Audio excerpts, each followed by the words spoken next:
Doom: The Dark Ages. There we go. Got there. You played Doom Eternal. You reviewed Doom Eternal. I think you reviewed it here when we first got it. Did I? I think so. I don't know. I think. Sure. Now you're putting me on the spot. You finished it for sure because I didn't.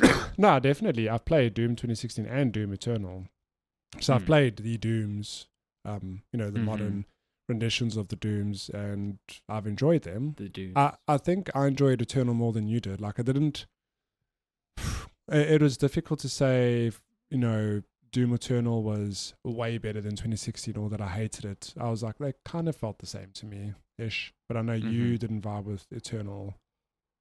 Yeah, I feel like most people fall into one of two camps. You either you found like Eternal a logical and very engaging evolution of 2016, or you found it a bit of a regression in terms of was it becoming too complicated, too thinking, and depending on what I guess you come to Doom for, that question gets answered differently. So I personally, I thought Eternal was a step back from 2016 purely because it was way too not complicated. It's the weird word because then it sounds almost like a skill issue. It was like it demanded you play the game in a certain way, and it really did not like if you did not play it that way. Yeah.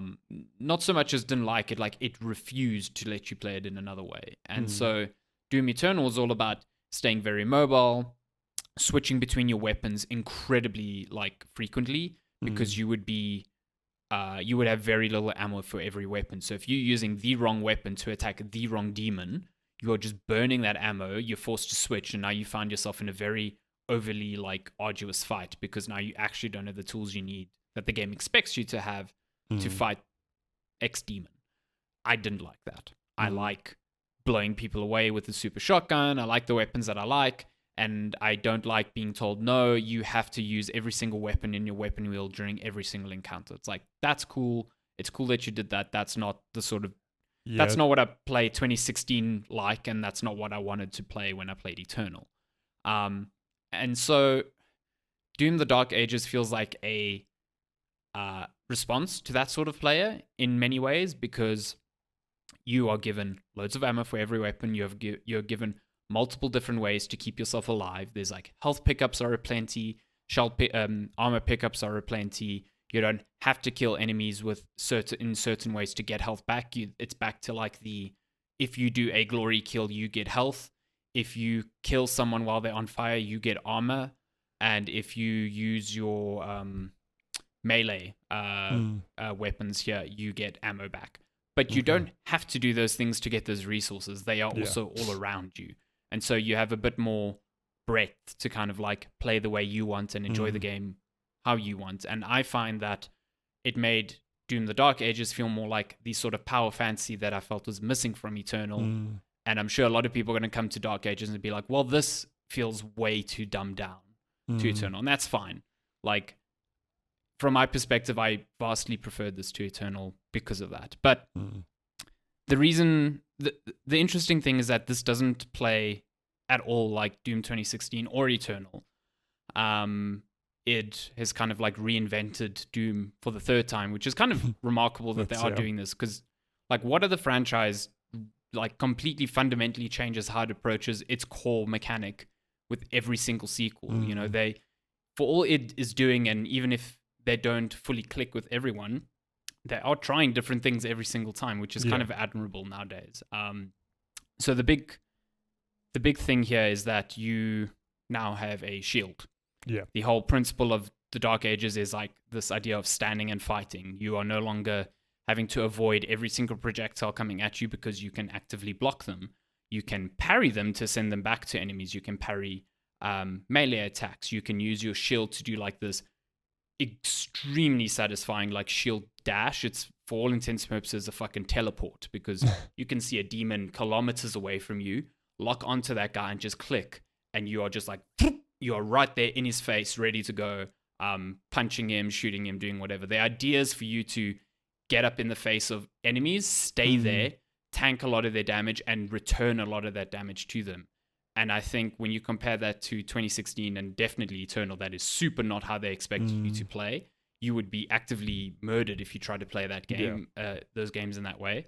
And so it makes the Dark Ages feel very different and very engaging in its own right. I think I had a lot of fun just getting to grips with always having a shield, having the guns have, alternate modes of fire, but less to actually like deal with in terms of this gun needs to do this or this gun needs to go against this demon. I could just, for very long stretches of time, switch between my super shotgun or this, what was it called? I can't remember the name. I think it's called the pulverizer. It's like this gun that basically you can see like a skull sitting on like a bed of like moving nails almost, and then as you press fire, it shreds that skull and shoots out the bone. It is the most like Doom medieval metal thing you could possibly think of, and it's very cool. So swapping between like a very small subset of weapons and still being pretty viable within combat just felt good. It is straightforward in ways, but also a bit demanding in others, because like even though I could stick to just a handful of weapons, I still had to engage very heavily with, I need to parry a lot of attacks, I need to block some attacks, I need to keep moving at times, and I also need to do a lot of melee damage. Like some of the most satisfying moments in this game is when you are able to parry something, usually the projectile or the attack is like painted in like sort of green, like neon. And those show like, because there's loads of projectiles on the screen at any given time. You can't just parry every single one. There are certain ones you can. And so when that flashes, you can click your shield and you'll parry that attack.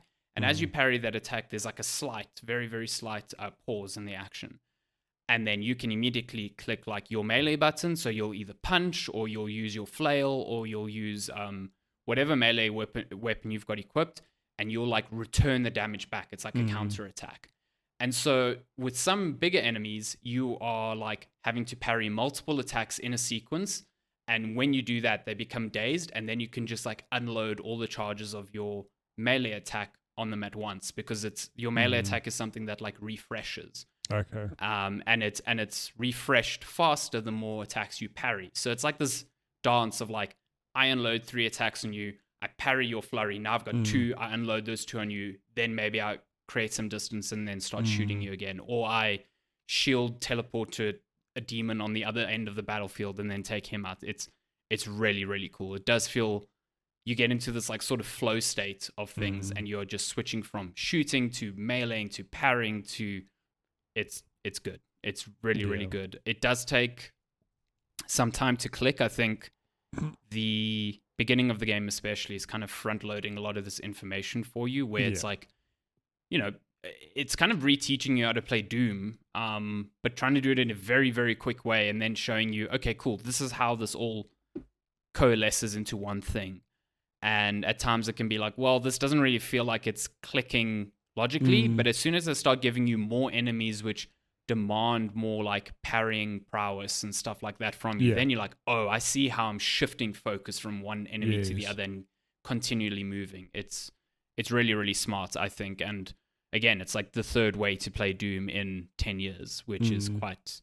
it's unreal. It's very cool. It's very, very cool. There's parts of this game that don't work. I'm sure you can guess which don't. Like, you saw, I'm sure in trailers, like there are moments where you are piloting a big mech and you are flying this massive dragon thing. Those kind of suck. They feel like they're from a different game entirely. We've played games for a long time. How many times, especially in like the the early 2000s to like the early 2010s, there's so many games that had these gimmicky like side missions or like missions in between the main ones, where it would be like, cool, now you're driving to this area, so this is a turret sequence, or this is a underwater sequence, or well, that's just what I was gonna say, is like, when has it ever been, name a game where that inclusion was like, wow, this really added to the overall game? It's more exactly. I'm sure there are examples where people are like, yes, actually this minigame was the best thing ever, but more often than not, it's just bloat. And it's not, it just takes away from the fundamental, foundation of the game, and it's just, why put it in? What I don't understand this thing of like needing to put in, like if it's a traversal thing or like this thing, there's this fascination of like, put everything in a big mech, it'll be fun. I'm like, no, maybe on paper, but how does it feel? You know?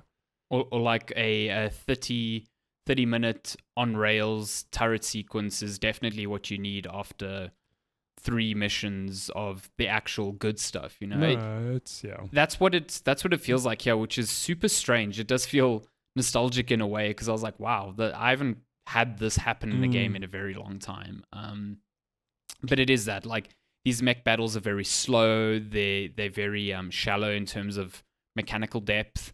And from like a couple of minutes into, especially the first one, I was like, cool, I want to get back to the actual good stuff. I don't want to be doing this. This kind of sucks. The dragon stuff is not as egregious because the dragon is more a way for you to move around much larger levels. Like there are a certain subset of levels where it's like, okay, you're going to need to be using this thing to get to platforms and land, and then do the cool shooty stuff and then get back on the dragon and fly somewhere else. But there is like combat associated with some of that, and the combat on the dragon is painful. It is you just lock onto something. You've got to wait for it to shoot an attack. You've got to dodge that attack. And when you dodge that attack, your bullets do more damage. And that's the only way to kill that thing. It is super stupid. That's having to just sit there and look at an enemy and waiting for them. Like, you're just waiting to anticipate. And if you miss that dodge, you're like, fuck, okay, wait another couple of seconds for it to attack again. It's so early, like, shooter sort of mechanisms. It doesn't feel like it belongs in a game that has a combat loop this good and this complex and this interesting. To have that and then that happen every few hours is just kind of weird. What's baffling to me is that, like, that is a good example of, you know, when a studio is too big or a game's too big, where surely in playtesting people must have played it and gone like, I don't know, it doesn't feel that good. But then does somebody turn around and go like, well, it's integral to the game's design or to the vision we have, like it's too late to change it now. You know what I mean? Like, how does that get through to the final product? Is it just too far gone? Like, I don't know. I don't understand how. Because I mean, think of you and me, the player, playing, going like, this doesn't feel good. I'm sure that shines through in playtest. Like, it has to. Is there anyone out there going, this is the best thing I've ever played? I love this mini game. Because that's the only way it can get greenlit. I agree with you. You're right. I don't know how, especially again with a studio that clearly has done shit tons of playtesting, because a combat loop like this doesn't get as refined as it does without playing, iterating, and playing. So how does that stuff like get past as well? I do think you make a good point. Like, is something too far gone? Maybe they had bigger ambitions for the inclusions of these things, and so when that doesn't pan out, it goes, well, we don't want all of this to go to waste. How can we still integrate what we have? Yeah. And maybe that's the case of it. I'd like to think that id at least hasn't shown in their past 3 games that they put in things because they're forced to, or for a reason to like pad things out. Like Doom the Dark Ages, it isn't suddenly a 30-hour game just because it has this stuff in it. It is still very tightly paced. I would say around the same sort of time length as the previous 2 games, maybe slightly longer. But yeah, it just feels like a misstep to have this stuff there, because it does just make you yearn to go back to the actual good stuff, which is thankfully 90% of it, you know. So yeah. So the other thing that kind of is a bummer is the story, or whatever the hell the story is. Like, can you tell me what happened in Doom Eternal? The Slayer stopped the demons from doing bad things. Yeah. As he did in 2016 as well. Well, I mean, Eternal actually tried to take its story far more seriously, which I think was to its detriment as well. It just told it in a really bad way.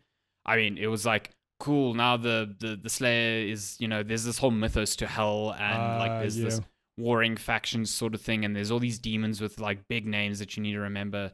Like, the Dark Ages is kind of that ilk. It is sort of a prequel, but also doesn't really try to connect to anything else. It's just like, hey, they are humans, and they are definitely waging a war against hell, and they're these dudes called the Makers, who are, you know, kind of like your heaven people. You see them in Eternal as well, and they've got the Slayer, and they can kind of tell him what the fuck to do and what not to do. And lo and behold, eventually he breaks free of that control and just wants to murder some demons. But he's got to chase this MacGuffin. He's got to chase this human MacGuffin because like that's, and then there's this big bad demon who just wants to be a big bad demon. Like, I don't know. There's a lot of time spent on these cutscenes and the story amounts to like really very little. So I just don't know why they focused on that side at all. I wanted to ask, I mean, one of the most interesting parts of this game was the setting of, the Dark Ages, it's medieval.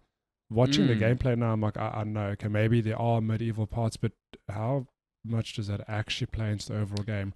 How many castles are you actually running through? Because I envision that, like, that is 95% of the game. It's like, the Slayer has been sent back into, I don't know the story. Okay, I've watched like one trailer, but he's been sent back to the Dark Ages, and there's knights and demons, and like that as a setting, like, that just seems very cool. Like, it's dark and it's bloody and whatever. Like, but is it that? Because what I'm seeing is not that at the moment. Yeah, I mean that's a good question, because it's a question I was asking myself in the first few hours. I was like, it doesn't, like, aside from the weapons feeling very medieval in their construction nature, like, this doesn't feel very medieval. And I kind of came to the conclusion that, okay, firstly, he doesn't go back in time. This is just kind of sort of a prequel to a degree. But I guess the rationale is that this is a different world to ours. So even though it is medieval, like, people are carrying shields and they live in like very castle-ish sort of things, but they've got labs that look very futuristic. They are driving Pacific Rim like mechs, like the king of the human clan is driving this fucking just like mech, King Arthur did. Yeah, I mean, so it is medieval in whatever the fuck universe this is. It is definitely not medieval in the sense that you think of it. I think it's a cool melding of the two ideas, but yes, especially in the first couple of areas, you could be remiss for thinking this was stripped from Eternal or Doom 2016. It does go places. I'm sure it does. There are some settings which are kind of fucking wild for the series to explore, and they are the most interesting in terms of how they are constructed and how they use their specific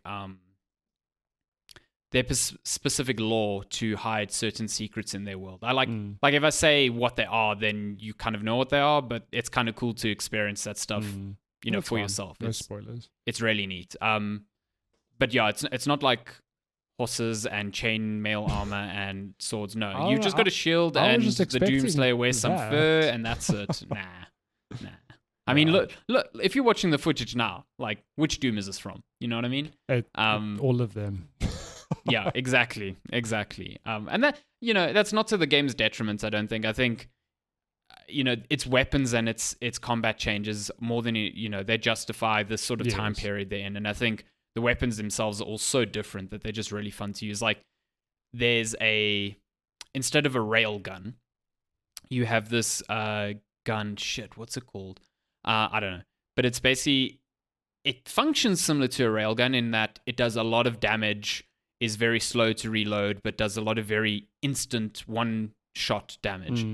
But instead of like a flash of light, you have this big cannonball that's like connected to a chain that's connected to your gun, and it just like kind of like explodes this ball out incredibly fast. And as soon as it makes contact with something, it recoils and comes back. Amazing. And let me tell you, that gun fucking rips. When you are trying to get armor off an enemy and you are just unloading this thing and it is colliding with the armor and you just see the armor break off and this ball continue right through the what you've just described is one of the those old school gloves, like boxing glove on the end of like one of those extendable.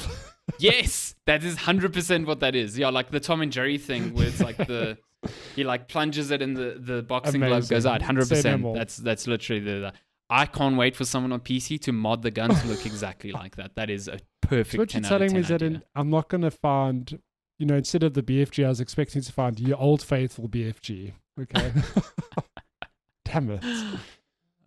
It's good. It's really good. Like, I have my issues with it, but like I said at the start, I didn't finish Eternal. I've tried to replay Eternal like 3 times, and every single time I'm just like, this is not what I want from Doom, and I'm glad that they tried that. And it's cool, but this is so. When the Dark Ages was revealed and it was like this big swing, that's all I was hoping for, was like, can I just feel powerful and invincible again as the Doomslayer? But, you know, to a degree, you know, I still want to be challenged and have it feel a bit more complex. And I think this strikes the right balance, at least for me there. And I do think people who really vibed with Eternal are going to come to this and feel like it's a step backwards, and that's fine. It's cool that we are having these discussions rather than, oh, yes, it's the third one that feels exactly like Doom 2016, because you definitely cannot say that about any of these games. So, yeah, it's good. And I'm keen for you to give it a go.